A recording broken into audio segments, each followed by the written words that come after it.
Amen. Thank you, praise band, so much. We have a treat today. I will make a couple quick announcements. If you're interested in being on the Res Life team next year, RDL, RDD applications are available with Alyssa right there as you check in. Very nice, Tyler.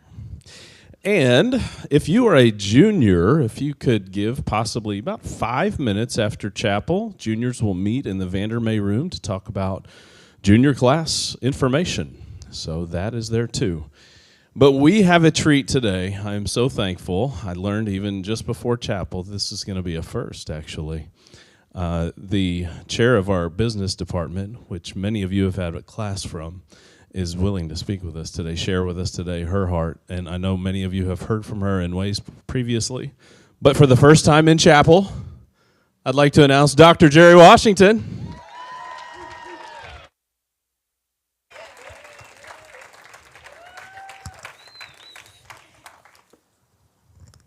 Am I on? Can you hear me? Well, good morning. For the very first time of the 7 years that I have been here at Calvary University, this is my first time speaking in chapel by myself. This is wonderful. Well, first of all, I want to say thank you for the songs that were given earlier because it relates to what I'm presenting today. Having confidence in the Lord, learning how to face our fears. And we're going to talk about it through emotional intelligence, okay? Facing your fears through emotional intelligence. Now, I know there are students that have had my class in emotional intelligence many times. For the first time, I was at cycle 2, cycle 3? Cycle 3, we had emotional intelligence. And I taught it from learning how to lead. But we're going to talk about leaders. When you've been called to leadership, learning how to face your fears when you've been called to leadership, when you've been called to ministry, when you've been called to marriage, whatever it will be. We're going to talk about learning how to face our fears. So first of all, I want to start off with facing fears. And so if you see here, it talks about the process of facing fears. It's called exposure. And so exposure, it involves gradually and repeatedly going through feared situations. But see, we have to stay prayed up when we're going through feared situations. Because I know when we're going through feared situations, we feel anxious. Sometimes we feel depressed when we're going through a lot of anxiety. But here, this is what I want you to understand, and I have this in red. Exposure is not dangerous and will not make your fear worse. After a while, your anxiety will lessen up, okay? So here, I want to talk about one scripture that relates to me right now. And it says, to overcome fear, seek the Lord. Confidence in God's control puts us at ease no matter what looms ahead. That's why I was able to appreciate the song that was sung just a minute ago. Where did he go?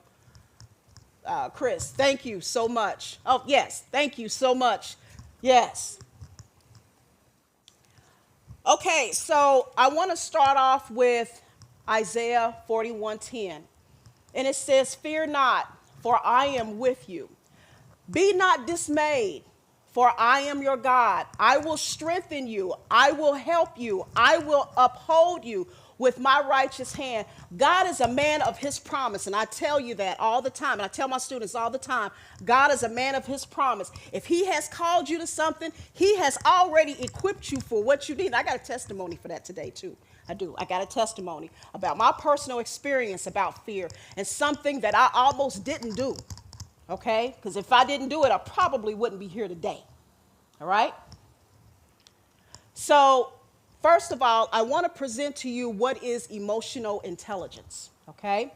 Emotional intelligence is the ability to become aware of our emotions and as to access and manage our emotions, our wealth in order to enhance personal, professional, spiritual growth when relating to situations within ourselves and with others. So let's go ahead and keep moving on. So I want to talk about the 5 domains of emotional intelligence regarding facing fears. So The first domain is called self-awareness. Now, for those of you who've been in my emotional intelligence course, you should know this like the back of your hand, because I go over it over and over again, the 5 domains. One is self-awareness, and that is the ability to accurately recognize your emotions, your strengths, your limitations, the actions, and understand how these affect you. So here's first thing. When facing fears, you need to learn who you are. Know who you are in Christ. Know what's in you. Understand that your limitations does not have to continue to be a limitation. You can continue to work on these strengths. The second one, self-regulation. The synonym of self-regulation, what I'm talking about, is self-control. And this allows you to wisely manage your emotions and impulses. You learn to show your restraints, certain emotions depending on what is necessary and beneficial within the situation. When facing fears, understand that, yeah, you're human. You're going to have fears. You're going to have anxieties. You're going to have depression. That's just human. But understand that we serve a God that helps us get through these emotions, especially when we're facing those fears. Another domain is called empathy.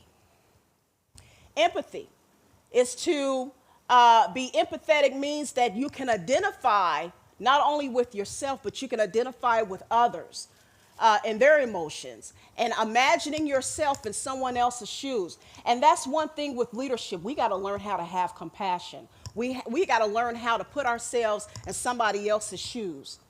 And we'll know that in organizations, and I am going to talk about organizations today because that's just what I do in my profession. I talk about strengths and weaknesses in organizations and in leaders, okay? And so you have to understand, we have to learn how to show compassion with people that we work with. We have to learn how to show compassion within ourselves because we are not perfect. We are not perfect. And when we try to be perfect, that's where we're set some of our limits. That's where we'll strengthen our limitations, understanding that we have to understand we are not perfect. So when we try to always show perfectionism, as far as task and task oriented, understand that it will take place. It will. Give yourself time. Give yourself time. But don't let it be something to where it drags you down mentally. Okay? All right. The fourth one is called motivation. Motivation is enjoying what you do, working towards achieving your goals, and not being motivated by greed and other statuses. So, and the last one here is social skills. Social skills, meaning the effective social skills, consist of managing relationships in a way that benefits you and others around you. So so all of these domains has a lot to do with learning how to face your fears regarding whatever it is. And so I want to go a little bit further in addition to emotional intelligence. And I want to talk about some of the avoidance behaviors. Hopefully you can see some of this on your screen, okay? Some of the avoidance behaviors, you have escapism, and that is using distraction to escape unpleasant realities. Now I want to talk about something right now when it comes to escape. When I first graduated with my MBA, I thought I was done with school. I thought I was done. I was so happy to be done. I was elated to walk across that stage back in 2009. But God put it in my spirit, probably like a week later, saying, "You need to go back to school." And I'm like, "What? What? Go back to school? You need to go back to school." And I'm thinking to I'm literally having this conversation with the Lord, like, but I'm finished. I'm done. I've got my master's. And he kept putting it in my spirit. You are not done. So, speaking of escapism, I tried to avoid that. I did because I was afraid. My what doctorate? I don't want to go back to school. That program's a monster. I don't want to do that. And so I just continued to I just kept avoiding it. And I said, Lord, please help me to hear you right. Because I don't want to do this. I'm afraid of this. I don't want to do this. And so I kept avoiding it. And when I kept avoiding it, there was consequences. I couldn't sleep. I couldn't eat. I couldn't socialize with anybody because it seems like my heart was hardened. And I couldn't do anything because I was afraid. And I'm like, I'm not going to do this. I'm like, Lord, I understand this is what you want me to do, but I can't. I don't know what you want from me. What do you want from me? And so he just kept going and going. And so I got to a point where I was talking with my grandmother. And my grandmother was like, okay, Jerry, you need to get in your word. And so she was telling me about some scriptures that that helped her face her fears. And so, and I'm going to go through all of this, okay? I'm going to go through all this, but I am going to finish this testimony. So before I get into the scriptures, I want to go ahead and finish off the avoidance behaviors. Some avoidance behaviors, people, they go to drugs and alcohol use. Some do wishful thinking and have maladaptive daydreams. Some, they bury their emotions. Some do self-isolation, which is something that I did. That is something that I did, self-isolation. Another one is avoiding eye contact.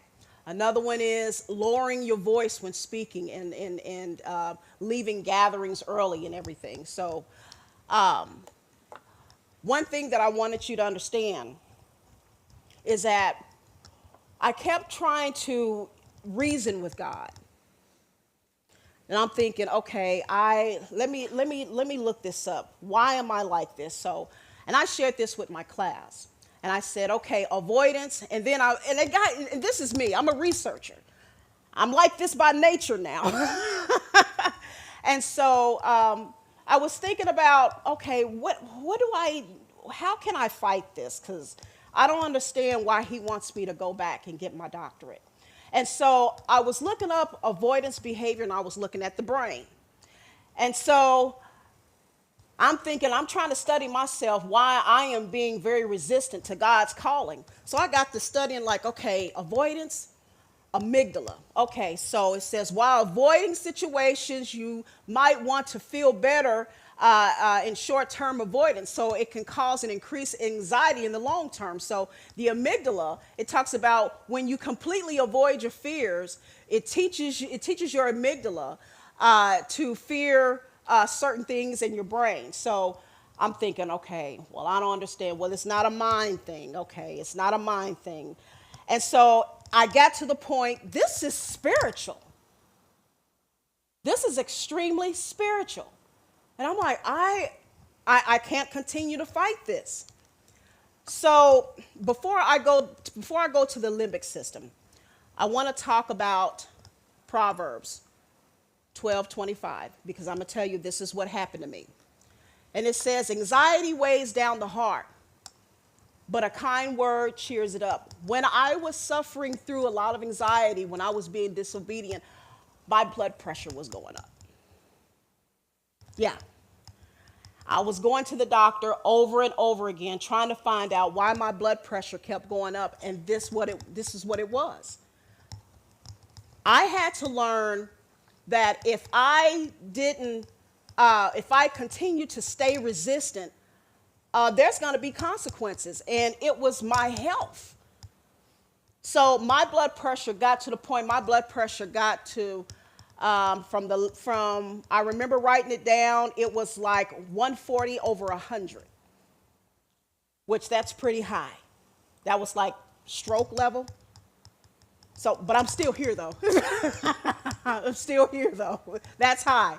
So I want to talk about the emotional brain and the rational brain, okay? This is the reason why I wanted to do a study on why we have a fear system, okay? The emotional brain, it represents your instincts, your impulses, your intuition. And that side of the brain can help you to feel love, jealousy, anger. And this side of the brain can also cause a reaction without thinking and make unreasonable assumptions and accusations. That was me, okay? Then you got that reasonable side of the brain, which is your rational brain that represents the ability to reason through the various options. And then you can stay calm and know how to think things through. And see, I didn't do that. I wasn't in my word, because that when you're in your word, that helps you to stay in your rational brain. I had to find that out. I had to find that out the long way, the hard way. So here, let's keep going on, because I want to go ahead and move further with my testimony. So when I talked to my grandmother, and she said, what you need to do is you need to get into the Word. And I want you to read, I want you to understand Moses' situation.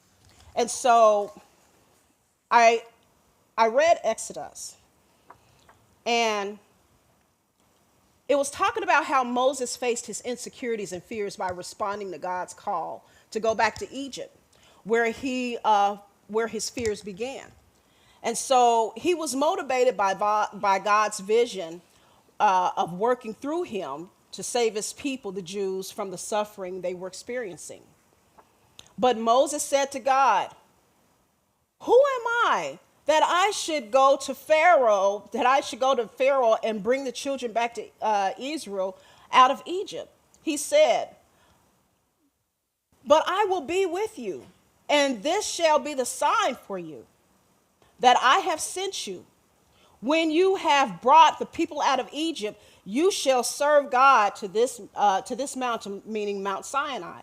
And so, according to the Bible verse, Moses gained courage through God's promise that he would be with him through this journey. In turn, Moses bravely to do it, but I surrendered. And so he told me, "You need to go ahead and get enrolled. Get enrolled into your doctoral program." And so I made the mistake, and I told my friends. And I said, "Okay, I'm going to enroll into the doctoral program." My friends was like, "Okay, well, we'll enroll with you, because 9 times out of 10, we won't get in. So, you can feel better, because, you probably won't get in." So I'm thinking, okay, so all right, so we'll go ahead and enroll. I'm hoping they were right, we won't get in, So we did that, and so we were waiting on our letters of denial. So I waited, and so my friends was calling me, and they was like, "Hey, I got my letter of denial." I'm like, "Oh, okay, great." And my other friend called, "I got my letter of denial." "Oh, this is great." Mine came in the mail, and I'm like, "Okay, I got my letter of denial, and I'm getting ready to open it." So I had them on the phone. I opened it.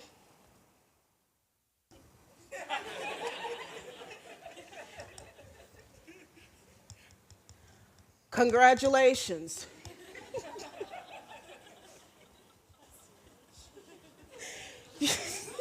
You've been accepted into the doctoral program." And so I told my friends, I was like, "This can't be right." I said, "Maybe I'm not the right person." And they were like, "Jerry, you got in?" I was like, "Unfortunately." And so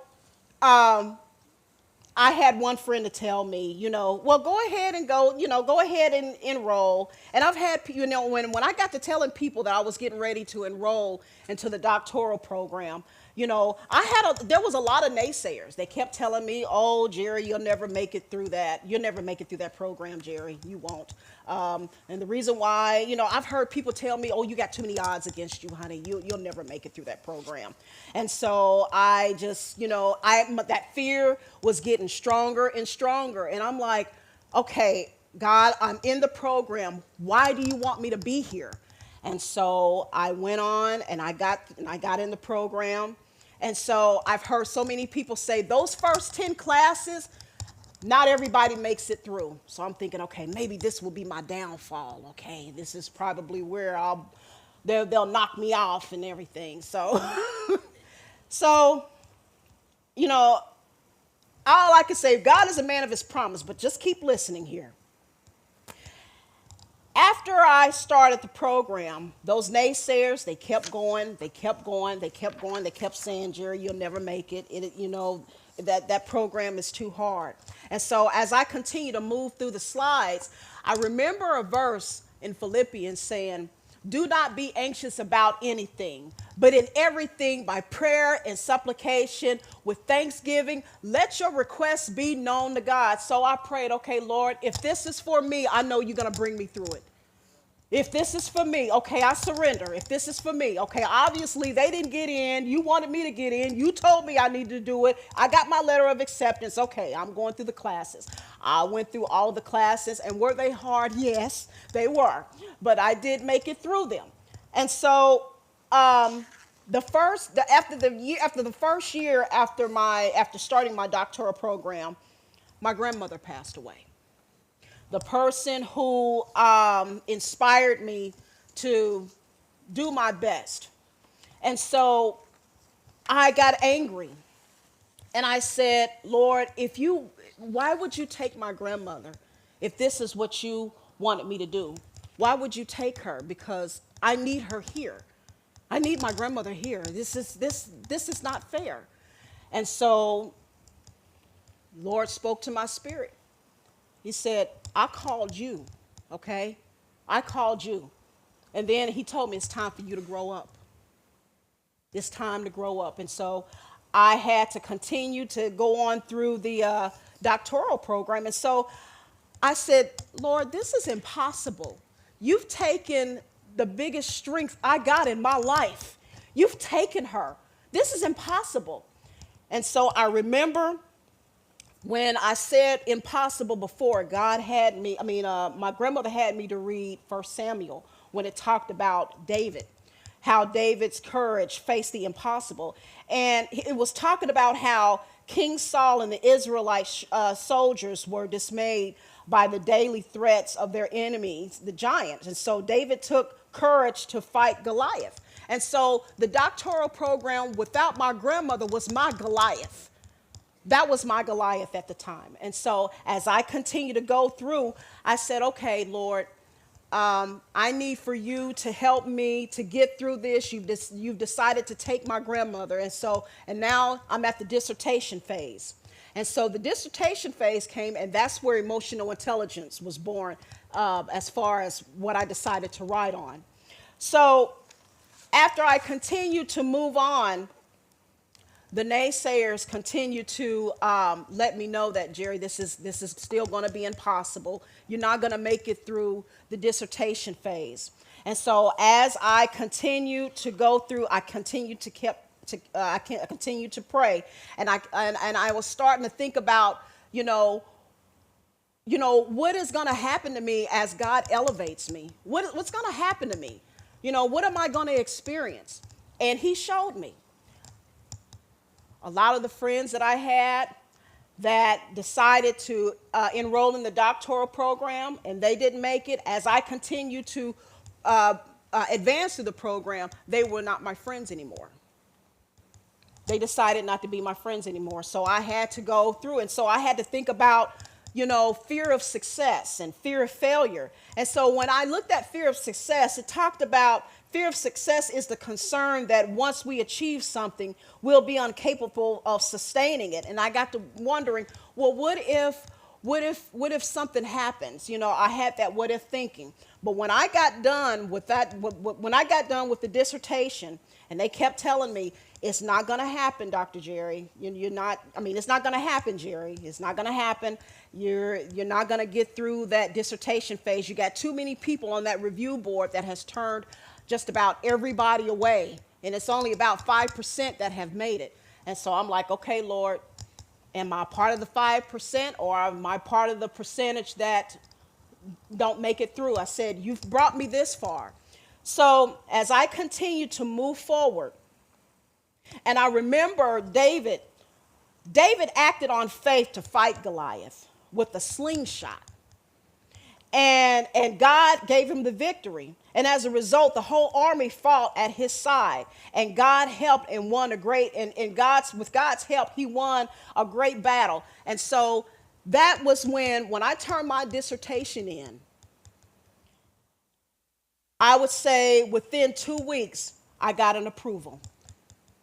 I got an approval for my dissertation. And then after that, that was when I went through what we call the verbal review. And that's when we had to talk about our dissertation to the review board. And so I'm standing here telling you right now from my testimony, listen, whatever you are fearing, don't let your own mind and don't let anybody else tell you you cannot do it. Don't let anybody else, I don't care what it is. And that's why I encourage a lot of my students to continue to finish school and continue to go on to get your master's or start your own business or whatever it is that you want to do, and stop letting everybody know what it is that you're doing, because if God has called you to it, everybody else may not understand it. I'm just letting you know right now. Everybody may not always understand what God has for you. So with God's help, just like David, I stand before you right now as Dr. Jerry Washington, Business Administration. Here I am. And I just want to say, through the grace of God, I am here. I am here. Thank you.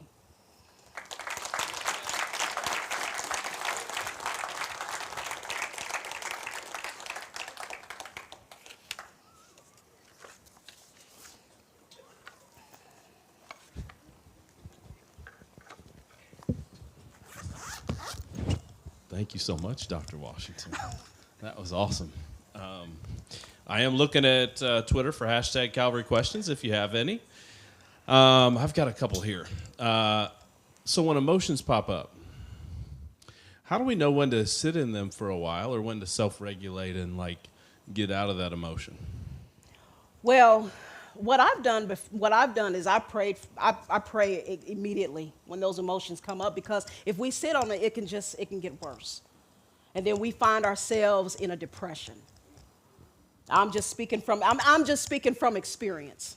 You know, when you have emotions coming up, address it right then and there. And the way I address it is I pray about it and have God to send the right person to me, or I go to the right person, and we know how to address it together. So I don't want to just sit there and let it fester to something worse, okay? Pray about it and ask God to send you the right people, to put the right people in your life to help address it. Whether it's a counselor, whether it's your parent or friend, but you need to address it. You can't keep that in. You can't. That's what I did. I kept it in. That's why my blood pressure got to where it was. When you keep things bottled up, it does not work well with you. You need to address it. You really do. That's wonderful. On that note, you mentioned the people. For that time in your life, you had your grandmother who was that person for you, right? Yeah. How does a college student make sure that they have those people in their life that they go to, that they trust, and that they listen to?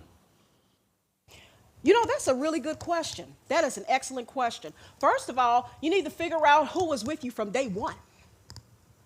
Who's been with you from day one? Because I know sometimes we get at an age where we're a teenager, and we get at that age where we kind of venture off, and we sometimes forget who's for us. Because a lot of times we leave the people who are for us. We tend to do that. And sometimes we try to cling to the ones who are really not for us. So we need to go back to the foundation. Who was with you from day one? Who was with you from day one? That's my suggestion. Whether it was a parent, grandparent, aunt, uncle, cousin, friend, who's been with you and who's loyal. Because one thing I do want you to understand, and I want you to listen to me and listen to me good. If you really, really, really want to know who is for you, do well. Do well. That will point out some of the most loyal individuals that will remain in your life when you do well. Wow. Yeah. Now I have a personal question.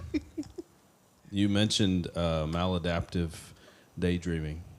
I've been thinking about quarterbacking the Chiefs in this Super Bowl coming up.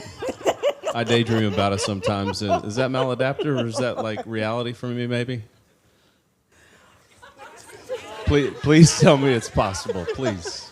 I mean, he's got an ankle injury. It says in the word that all things are possible. It says in the word. I'm not knocking it. I'm not knocking it. All things are possible.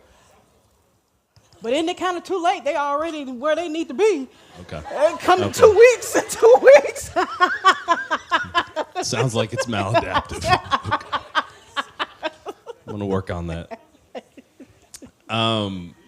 You mentioned growing our social skills, and I think generationally, even my generation and some generations after mine, that's a real struggle. I've noticed that. And you know why? Social media. You know why? Social media. Get off social media and start getting to know people personally, face to face. Get off social media. That's why. And my students know. They all looking at me right here. They know I tell them all the time, put your phones down now. Put them down. And I tell people, for somebody who you don't know, I dare you to sit by somebody you don't know right now. I dare you to sit by somebody you don't know right now and get to know them. I dare you. I dare you to do it right now. I dare you. Do it right now. Sit by somebody you don't know that you've never met before. Sit by them and get to know them. I dare you. I dare you. I dare you. I dare you. See, that's how you do it. That's how you do it. I love it. We needed this. I don't know if I should say it in the microphone, but we needed this. People, social media is not going to get you where you want to be in your life. You're going to have to get out and start meeting people. For young people, I dare you to put your status on LinkedIn and let them know what type of skills you have. If you're going to do social media, do that one. Do that one. But get off social media and start getting to know people personally. Okay? I dare you for if you can do it for 2 weeks, you may need medicine after that because everybody likes social media. I dare you for 2 weeks to start getting to know people face to face and get off social media. And that answers that question. Okay. As our band comes, I just want to say thank you so much for this today. Absolutely. This has been an encouragement to me. I know it's been an encouragement to many in the crowd here today. Can I pray for you as Absolutely. Let's pray. God, thank you so much for Dr. Washington and her ministry. Thank you for placing